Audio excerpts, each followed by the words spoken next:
I'm Chef Andrew Hunter. I'm the executive chef of Kikkoman, and I'm here to talk to you about molecular gastronomy and making it exciting and fun for your kitchen.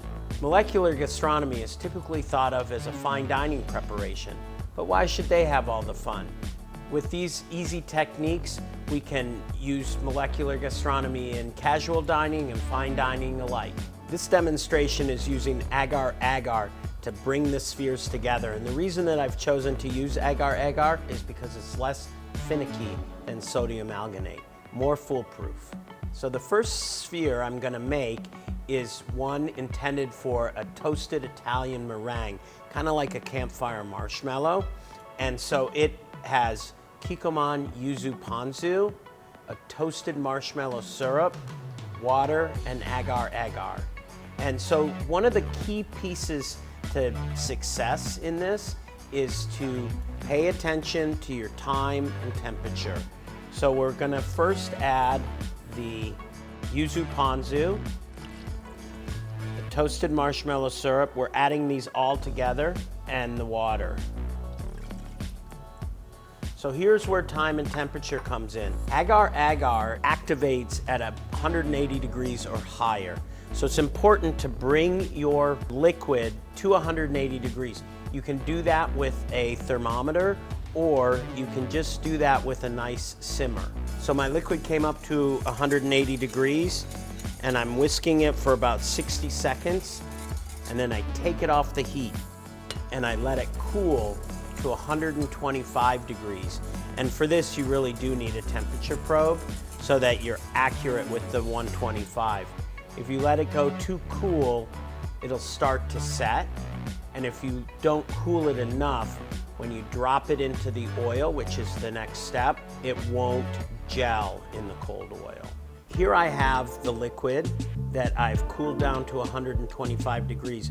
So it's starting to have some viscosity to it. This oil is as cold as it can be without being solid. And the reason that it's tall is that as the bubbles drop, they freeze or get very cold. So it changes the temperature of the agar, and then they'll hold together and be the garnish that you're looking for. So they're very little.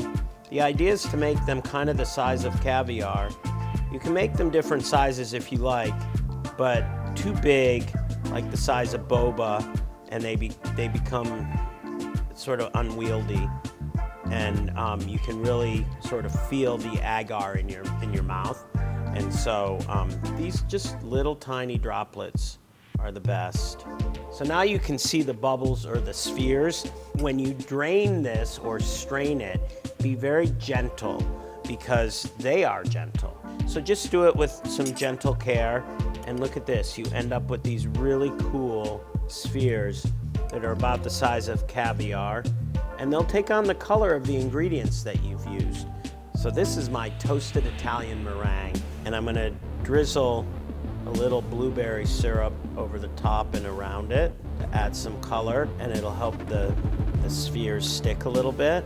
And so as your guests are eating, they're just gonna get a little pop of flavor in their mouth. And that's really what the purpose of the spheres are, is to just add a little bit of pop of flavor and intrigue to the dining experience.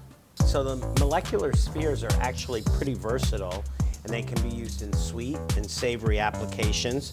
So here I have a salmon Tataki with a Ponzu butter sauce. So these bubbles I made with Kikkoman citrus seasoned Ponzu, Coterie mirin, and then bonito and kombu that gets infused so that it's like a dashi broth. And then it's the same process with the agar and the temperature. So here you have salmon Tataki with a Ponzu butter sauce and citrus seasoned Ponzu molecular spheres. So we've shown you a sweet application with bubbles, a savory application, and now we have a beverage. This is a blueberry seltzer. It's non-alcoholic, could make a cocktail. What I'm going to do is float some Kikkoman soy milk on top through my ISI canister, and then add blueberry teriyaki bubbles with Kikkoman teriyaki marinade and sauce and lime ponzu. Just drizzled on top. So these bubbles are actually a terrific example of a sweet and savory combination that works so well. So here you have three very different preparations, a beverage, a savory, and a sweet, so your guests can enjoy molecular spheres throughout their meal. Blueberry seltzer with blueberry teriyaki spheres, salmon tataki with Ponzu spheres, and my giant marshmallow with Yuzu Ponzu spheres.